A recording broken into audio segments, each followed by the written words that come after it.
안녕하세요. 해강호조입니다. 자, 두산 로보틱스입니다. 두산 로보틱스. 드디어 오늘 매수 신호가 좀 발생됐는데요. 자, 투자 여러분들에게 오늘 매수 신호가 발생된 부분들 다시 한번 짚어드리도록 하겠고요. 실제 우리 투자를 하고 계신 유료 회원분들, 보유하고 계셨던 분들에게도 오늘 뭐 비중 확대 또는 그동안에 보유하고 계셨던 분들은 그냥 그대로 유지 의견을 드렸습니다. 자, 수익 전환 되신 분들도 계신데, 자, 그분들도 역시나 마찬가지예요. 가장 중요한 건 투자 여러분들이 이렇게 투자하는 과정에서 언제든지 뭐 매수권으로 다시 돌아와서 수익 전환 될 수도 있고 또는 손실 전환이 될 수도 있는데, 이 과정에서 투자 여러분들이 매매를 어떻게 하느냐에 따라서 손익이 완전히 천차만별로 달라져요. 예. 그런데 그 과정을 우리가 어떻게 말씀드린다고 말씀드렸죠? 기준을 가지고 의견을 드린다. 네, 화살표 매매 기준대로 의견을 드린다고 하는 거니까 우리 많은 투자 여러분들이 관심을 많이 가져주시고요. 실제로 매매하는 과정에서 내가 혼자 하기 좀 어렵다.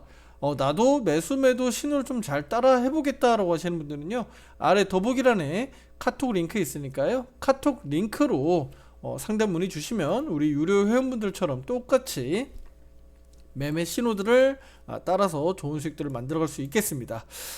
자, 뭐 여러 종목들을 우리 뭐 많은 투자 여러분들이 매매하고 계시지만, 특히 우리 유료 회원분들은 뭐 HLB라든가 카카오, 그리고 두산 로보틱스, 그리고 그 외에도 뭐 제약바이오 일부 주식들이라든가 또는 뭐 현대차, 삼성전자 뭐 등등 다양한 종목들을 이제 보유하고 또는 리딩을 하고 계신데, 중요한 건 이 과정에서 두산 로보틱스만큼 서프라이즈하게 등락을 보이는 종목도 없을 겁니다. 자, 오늘은 실제 미국의 대표적으로 로봇 관련된 주식들도 함께 보면서 우리 두산 로보틱스가 한 번 더 시세가 강하게 나올 수 있는지도 분석해 드리도록 할게요. 구독, 좋아요 잊지 마시고요. 지금 바로 시작해 보도록 하겠습니다. 자, 두산 로보틱스. 자, 상장한 이후 한번 보세요. 실제로 영상은 제가 상장하기 이전부터 찍어드렸고, 그때 당시에 제가 두산 로보틱스 기대감으로 두산으로 매매해서 좋은 수익들 냈었던 거 기억나실 거예요. 실제 유료 회원분들은 아마 두산 이전부터도 아마 많이 보셔왔을 거지만, 제가 말씀을 드렸던 건 두산 로보틱스 상장할 때 매매로 좋은 수익들 날 수 있다.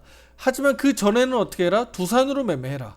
그리고 두산 로보틱스가 상장하게 되면 로봇 관련된 부분들이 자회사로 이제 분할 상장되는 거니까 두산이 아니라 두산 로보틱스를 매매해야 된다라고 말씀드렸잖아요.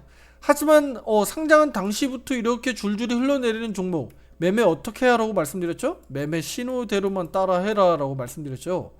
그리고 그 기준에 따라서 우리가 말씀드리는 그 기준이 바로 5위평 기준으로 말씀을 드려왔어요. 지금 이때까지 이렇게 올라오는 과정에서 매매 신호 꾸준하게 대응하셨던 분들, 그대로 실적으로 나타나는 거예요. 수익으로 나타나는 겁니다. 그리고 나서 여기서부터 제가 추세 꺾여 내려간다 라고 말씀드리면서 여기서부터는 건드리지 말라라고 말씀드렸죠. 추세가 꺾여 내려가니까 여기서부터 매매하지 말아라. 죽은 주식이다, 건들지 말아라고 말씀드렸던 거고요. 최근 들어서 여기 구간 들어서 이제 바닥 잡는 구간들 나오는 거 확인되셨죠? 그래서 이들 구간들에서 우리가 다시 한번 관심 가져보는 거고, 투자 여러분들에게 다시 매수 의견을 드려서 요거 수익을 간단하게 먹고 나온 거예요. 다시 한번 말씀드리지만, 이렇게 매수 신호가 나오면서 이렇게 투자 여러분들에게 의견 드릴 수 있는 거 기준이 있기 때문에 자신감 있게 투자 여러분들에게 말씀드릴 수 있는 겁니다. 아시겠죠? 네. 그러면 우리가 7만원 가격 영역, 그 다음에 85,000원 가격 영역 말씀드리면서 박스권 형태로 두산 로보틱스는 당분간 움직일 가능성이 높겠고, 큰 틀에서는 제가 22평 기준으로 말씀드리면서 추세 이거 꺾여 내려가지만 않는다면 분명히 다시 한번 85,000원 넘어가면서 시세 강하게 나올 수 있다. 왜냐면 5월달에 있을 다시 한번 MSCI 편입과 관련돼서 두산 로보틱스 가능성이 매우 높기 때문에 분명히 기대감들이 있다. 최근에 이제 증권가에서 일부 뭐 내용들을 좀 인용하자면, 두산 로보틱스 뭐 매출과 실적 부분들은 여전히 안 좋지만 그래도 과거 대비해서 회복 기조를 보일 것이다 라고 하면서 긍정적으로 좀 나타나고 있는데, 이 부분들은요 제가 단언컨대 딱 한 가지로 말씀드리면 돼요. 두산 로보틱스를 지금 실적 가지고 매매하시면 이 종목 매매 못합니다. 네, 실적 보시고 두산 로보틱스를 매매하시면요, 이거 어떻게 매매합니까? 이거 말도 안 되게 고평가 주식인데 이거 매매 못해요 투자 여러분들. 이런 것들 보고 매매하시면 이거 상장 어떻게 했나 싶을 정도로 지금 이 매출과 영업이익들이잖아요. 이런 걸로 보면 매매 못해요. 앞에서 제가 레인보우 로보틱스도 마찬가지로 말씀드렸죠. 레인보우 로보틱스도 앞에서 엄청나게 좋은 수익들 많이 만들어냈었잖아요. 최근에는 두산 로보틱스에 좀 집중하면서 이거 레인보우 로보틱스 아예 지금 뭐 제가 영상도 안 찍어드리고 하는데, 왜냐면 말도 안 되게 고평가니까. 이거 어떻게 매매해요? 그쵸? 16만원입니다 투자 여러분들. 앞에서 24만원까지 올라갔었어요. 이거 매매 못한다라고 제가 말씀드렸잖아요. 이거 어떻게 매매합니까? 이거 매매 못한다. 그런데 얘가 이렇게까지 시총이 3조 2천억 가까이 시총이 올라가 있고 이렇게 급등해 있는 이유는 뭐죠? 더 날아가지는 못하고 있지만 지금 이 구간들에서 계속 버티는 이유가 뭐예요? 삼성전자 효과 때문이에요. 이해되시죠? 예, 두산 로보틱스도 저는 앞으로 더 시총도 높아지고 더 많이 갈 것으로 좀 보여집니다. 예상은 됩니다만 이 두산 로보틱스도 역시나 마찬가지예요. 지금 시총 규모가 5조 1000억 정도 수준에 있기 때문에 역시나 부담스러운 거예요. 많이 올라가면 올라갈수록 시총 규모가, 왜냐면 매출이나 영업이익들이 지금 아직 따라붙지 못하고 있기 때문에 숫자로 나오지 않고 있기 때문에 주가는 올라가면 올라갈수록 부담은 되는 건 맞다. 다만 근데 우리가 앞서서 우리가 보시다시피 마찬가지예요. 뭐 에코프로나 에코프로 BM이나 이들 주식들이나 과거에 전기차 관련된 주식들이 다 마찬가지예요. 그들 주식들이, 전기차 관련된 사업들이 갑자기 올해 작년에 막 빵 터진 게 아니잖아요. 실제로 글로벌하게 보면 전기차 시장들은 지속적으로 커져왔어요. 성장해왔단 말이에요. 근데 그 부분들이 실제로 실적으로 나타나기 시작하니까 크게, 에코프로 BM을 한번 볼게요. 이거 비유해서 말씀드린 거예요 투자 여러분들. 보세요. 실제로 그냥 몇백억대, 6천억대, 그냥 뭐 300억대, 영업이익률은 고작해야 뭐 8%, 6%, 뭐 요정도 수준이었어요. 그런데 어느 순간부터 이게 갑자기 말도 안 되게 커지나요? 매출이 실제로 커지기 시작한 건 바로 2021년도, 2022년도 눈에 띄게 커지죠. 보이세요? 눈에 띄게. 영업이익률이 크게 증가한 건 아니에요. 영업이익률은 그 수준이에요. 근데 매출의 규모 자체가 엄청나게 지금 볼륨이 커졌잖아요. 예. 고작해야 18년도, 19년도, 20년도 해봐야 6천억대, 6천억, 뭐 여기 8,900억이니까 거의 6천억이라고 보면 되죠. 6천억대 여기 8천억대였어요. 근데 바로 그냥 1조 5천억 수준, 바로 5조 3천억 수준이에요. 그러니까 당연히 주가 시총도 규모가 레벨이 많이 높아져야 되는 상황이죠. 그렇게 실제로 주가도요, 한번 보세요. 실제로도 주가가 2021년도 어마무시하게 올라오더니 2021년도 정체하고 다시 2023년도 이렇게 어마무시하게 올라오는 거예요. 이때 당시에 주가가 올라올 때 당시 여기 주가가 얼마 수준이었나요? 여기 한번 보세요. 시세가 강하게 치고 나올 때 여기가 4만원대 정도 수준이었잖아요. 그쵸?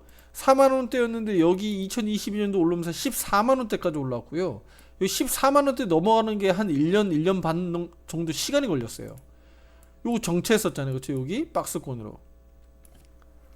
그리고 나서 시세가 다시 한번 이렇게 넘어간 거예요. 그러니까 이렇게 올라가는 과정에서는 결국은 뭐가 따라 붙어야 되는 거죠? 네, 매출과 영업이익들 실적들이 따라붙어 줘야 되는 거예요. 나타나야 되는 거예요.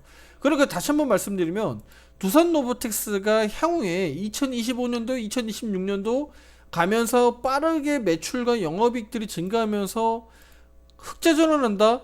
이거는 지금의 두산 로보틱스에 대한 어떤 시총 규모를 2배, 3배로 더 띄울 수 있는 모멘텀이 되는 거예요. 지금은 그런 기대감을 가지고 지금 정체되어 있는 거예요. 정체. 움직이지 않는 겁니다. 움직이지 않는 거예요. 다만 기대감이 여전히 로봇 관련돼 있는 산업은 전기차 미래 산업 부분하고 똑같아요. 인공지능 AI하고 로봇하고 이 전기차 관련된 시장이라 이 자율주행 마찬가지죠. 이쪽으로 다 동반해서 같이 성장하는 거예요.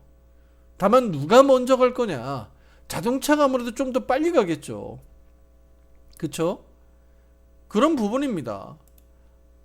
그러니까 시차를 두고 결국은 두산 로보틱스도 강하게 치고 나갈 건데 결국은 그게 숫자로 언제 나타날 거냐.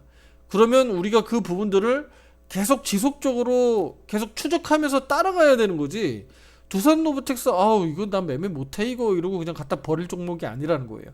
그래서 꾸준하게 추적하고 따라가다 보면 어느새 또 다시 이렇게 시세가 막 뿜어져 나오는 흐름들이 나타날 수 있다는 거예요. 그럴 때 크게 수익 나는 거예요.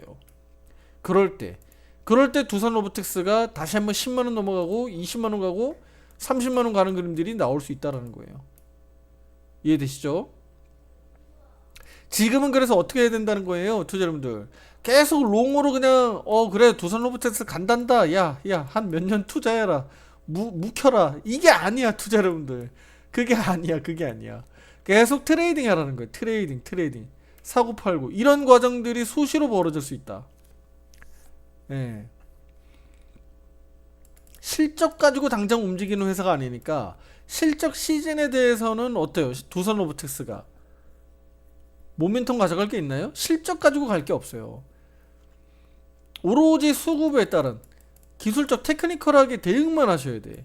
그 실적은 지금 두산 로보틱스는 실적 시즌으로 가면 거기에서 실적 시즌에서 효과 볼 수 있는 종목들로 우리가 포인트 잡아야지 두산 로보틱스를 실적 가지고 볼 수 있는 종목은 아니에요. 그러니까 지금 어때요? 실적 시즌이 아닌 B시즌에 두산 로보틱스가 모멘텀이 좀 되면서 바닥을 잡아주고 시세가 나와야 되겠죠. 실적 시즌에 가면 또 다소 좀 정체하는 게 정상입니다. 실적 시즌에는 실적 좋은 종목들이 치고 나가야 되니까. 그러면 지금 두산 로보틱스는 바닥이라도 잘 다져주면서 박스권 형태로 횡보하는 것만으로도 이거는 무조건 오케이. 굿이죠, 굿. 예, 이건 무조건 좋은 일입니다. 좋은 일이에요. 예. 그럼 지금 구간에서 어떻게 해라? 트레이딩 매매. 박스권 형태로 계속적으로 지금 사고 팔고 트레이딩을 하라는 거예요. 앞에서 그래서 단기적으로 매매했었던 거고요. 뭐 어쨌든 그때 당시에 매매 신호 타점들 그대로 뭐 잘 나왔고 뭐 짧게나마 먹고 빠져나왔는데 앞으로도 7만원대하고 85,000원 정도 영역에서는 아래 위로 흔들 것으로 좀 보여지는데 지금부터 이제 해외 주식들 좀 볼 거예요. 예. 엔비디아 좀 보겠습니다. 엔비디아. 예. 자, 엔비디아 왜 갑자기 로봇 관련주 얘기하는데 엔비디아냐라고 말씀드리면 엔비디아는 대표적으로 GPU와 관련된 주식이고요. 그리고 인공지능 관련돼서 대표적인 주식이죠. 자, 그리고 로봇 관련돼서도 대표적인 주식으로 알려져 있습니다. 아이작이라고 하는 자회사를 통해서 로보틱스 플랫폼 아이작을 통해서 생성형 AI를 적용될 것으로 지금 기대하고 있는 대표적인 주식이에요. 그래서 엔비디아는 우리가 알고 있는 그런 주식 외에도 로봇과 관련돼서도 대표적인 주식이다. 그래서 아이작은 농업 분야, 그 다음에 창고 자동화, 그 다음에 서비스 로봇 등에서 고성능 로봇 솔루션 개발을 지속적으로 진행하고 있다. 그래서 엔비디아가 잘하고 있는 분야를 한 단계 파생해서 로봇 분야에도 결국은 적용하는 거죠. 이해되시죠? 예, 그런 분야에도 엔비디아가 적극적으로 투자하고 있다는 거. 엔비디아 주가는 뭐 말할 것도 없죠. 지금 역사적인 신고가를 계속 이어가고 있기 때문에 요거는 패싱을 하겠습니다. 자, 인투이티브 서지컬이라는 또 대표적인 주식인데요. 자, 보시게 되면 이것도 역시나 뭐 $800 정도 수준의 다시 차트가 이제 나오네요. 397달러 정도 수준의 대표적인 로봇 관련된 주식인데요. 동사의 주식은요, 차세대 수술용 로봇 다빈치5를 공개했었던 대표적인 주식입니다. 그래서 수술 분야 쪽으로 그러니까 수술용 로봇 쪽으로 좀 뛰어난 기술력을 가지고 있는 대표적인 회사다라고 좀 보시면 되겠는데요. 뭐 동사도 좀 보시게 되면 추세적으로 우상향하는 그림으로서 뭐 지속적으로 올라가는 그림들을 그려가고 있죠. 네, 그리고 로컬, 그다음에 오토메이션, 로컬 오토메이션. 이 동사 주가는 다소 좀 출렁출렁거리면서 많이 흔들리는데 아무래도 앞에서 제가 소개했던 주식들 대비해서는 시총이 조금은 낮습니다. 시총 규모가 낮고요. 이 회사는 자동차 제조, 그다음에 식품 및 음료 생산에 대한 어떤 산업 자동화의 선두주자라고 보시면 되겠습니다. 동사의 주가는 뭐 큰 틀에서는 뭐 추세가 없는 형태로 지금은 뭐 박스권 형태로 움직이고 있다라고 좀 보시면 되는데요. 자, 이렇게 우리 두산 로보틱스 말고도 이렇게 뭐 지브라 테크놀로지도 마찬가지고요. 지금 바닥에서 이렇게 기어 올라가고 있죠. 지브라 테크놀로지, 그다음에 테라다인. 요거는 이제 소개는 간단하게 하고요. 요렇게 추세들을 바닥에서 올라가는 종목들 또는 박스권 횡보하면서 올라가는 주식들도 있고, 시총 규모가 좀 큰 주식들은 최근에 아시겠지만 미국 증시가 계속적으로 날아가는 구조다 보니까 이렇게 시세가 좋게 긍정적인 그림들이 나타나고 있다. 자, 그러면 우리 국내 주식 시장으로 돌아올게요. 코덱스 K 로봇 액티브 펀드 주식이에요. ETF 종목입니다. 큰 틀에서 보면 추세가 어떻습니까? 큰 틀에서 보면 긍정적이에요. 우상향하는 그림인데 단기적으로 짧게 보면 여전히 지금 박스권 형태로 갇혀 있어요. 그쵸? 큰 틀에서는 우상향 그림대로 가는 그림이지만 작은 그림으로 보면 지금 박스권 형태로 갇혀 있다. 그러면 이들 관련되어 있는 K로봇 액티브 펀드에 편입되어 있는 종목들을 보시게 되면 요거는 한번 그래도 투자자분들이 보고 갈 필요가 있으니까요. 편입되어 있는 종목들을 보시게 되면 알 수가 있습니다. 보시죠. 삼성전자, 삼성 SDS, 레인보 로보틱스, 네이버, 두산 로보틱스, KT, 현대차, SK하이닉스 등등등 있어요. 보시게 되면 뭐 LG전자도 있고요, SK텔레콤도 있고, 뭐 카카오, 뭐 여기 뭐 네이버도 있고, 그렇죠? 뉴로메카 뭐 등등등 있죠. 자, 이들 주식들을 보게 되면 비중도 한번 볼게요. 자, 여기 한번 이쪽으로 들어가서 보도록 하겠습니다. 잠깐만요. 자, 다시 한번 들어가서 보여드릴게요. 자, 여기 들어가면 볼 수가 있어요. 실제로 얘네들 한번 비중 한번 보세요. 삼성전자가 8%. 과거에 아시죠? 과거의 비중이 레인보 로보틱스가 비중이 높았어요. 그쵸? 지금 많이 바뀐 겁니다. 삼성전자가 8%대, 삼성 SDS가 7%대로 올라왔죠? 투자 여러분들이 이런 것들을 잘 힌트를 얻으셔야 돼요. 네이버, 그 다음에 두산 로보틱스, KT, 현대차 등등 있죠. 비중이 아래로 가면 비중이 더 낮아지는 거예요. 자, 레인보 로보틱스는 지금 삼성전자하고 엮여있기 때문에 이렇게 여전히 높겠고요. 나중에 이거 뭐 인수설은 계속적으로 앞으로도 계속 이어질 거기 때문에 레인보 로보틱스가 삼성전자에 인수될 가능성 분명히 있어 보입니다. 자, 그런데 여기 보시게 되면 두산 로보틱스가 약 비중 6%가량으로 이렇게 차지하고 있죠. 그러면 지금의 이 그림대로라면 삼성전자, 삼성 SDS, 뭐 레인보 로보틱스, 뭐 두산 로보틱스, 네이버, 현대차 등등등 해서 얘네들이 결국은 이 ETF 펀드 종목을 움직인다라고 보면 되겠죠. 중요한 건 삼성전자, 그다음에 현대차, 그다음에 레인보 로보틱스, 뭐 두산 로보틱스. 큰 틀에서는 이 정도 그림으로 놓고 보면서 주가 흐름을 좀 보면 우리 로봇 관련된 주식들의 흐름들도 같이 볼 수가 있습니다. 자, 오랜만에 한번 보시게 되면 로봇 관련된 ETF 펀드 주식도 오늘 1.3% 올랐습니다만 로봇 자동화 또는 산업 자동화 관련된 주식들이라든가 또는 로봇 관련된 주식들 오늘 전반적으로 그림들 양호했어요. 좋았죠? 이거를 눈으로 뚜렷하게 확인할 수 있는 거예요. 그러면 앞으로도 마찬가지예요. 두산 로보틱스를 부정적으로 볼 게 아니라 이렇게 상승과 하락, 변동성이 꾸준히 나올 수 있기 때문에 이 과정에서 우리는 긍정적으로 보자. 그런데 앞에서 제가 먼저 보여드렸듯이 미국 주식시장의 로봇 관련된 주식들이 대체로 우상향하거나 바닥에서 올라가는 그림들이 나타나고 있기 때문에 우리 두산 로보틱스도 긍정적으로 보자, 이 말씀 드리도록 하겠고요. 다만 여전히 두산 로보틱스는 뭐 실적이 좋아서 막 가는 주식이 아니라 테마 주식으로 움직이다 보니까 지금은 5월달 MSCI 편입 이슈까지 좀 감안했을 때 꾸준하게 트레이딩을 하자라고 좀 말씀드리도록 하겠습니다. 아시겠죠? 자, 두산 로보틱스 오늘 또 수급 쪽으로도 한번 보시게 되면 이렇게 외국계 자본들이 이틀 연속 좀 들어오고 있고요. 기관들 자본들 특히 연기금에서는 지금 뭐 퐁당퐁당 이렇게 뭐 꾸준하게 들어오진 않는데요. 뭐 기관에서는 좀 정체하고 있습니다만 외국인 창구에서 이틀 연속 좀 강하게 들어왔다. 그러면서 프로그램 매수세가 좀 들어왔기 때문에 오늘 이렇게 시세가 강하게 나왔다라고 좀 볼 수가 있겠습니다. 시총 규모가 작지는 않습니다.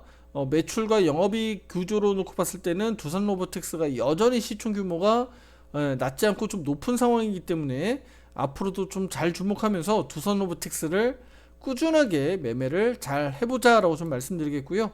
자, 두산 로보틱스 뿐만 아니라 관련된 주식들 그 외에 또 순환매 우리 반도체 하는 주식들 꾸준하게 우리 유료 회원분들에게 의견 나가고 있는데요.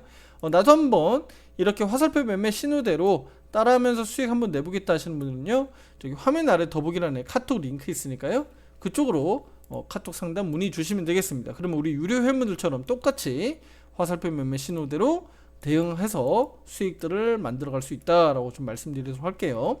두산 로보틱스는 그래서 오늘 매수 신호가 발생됐다는 점 다시 한번 말씀드리도록 하겠고요.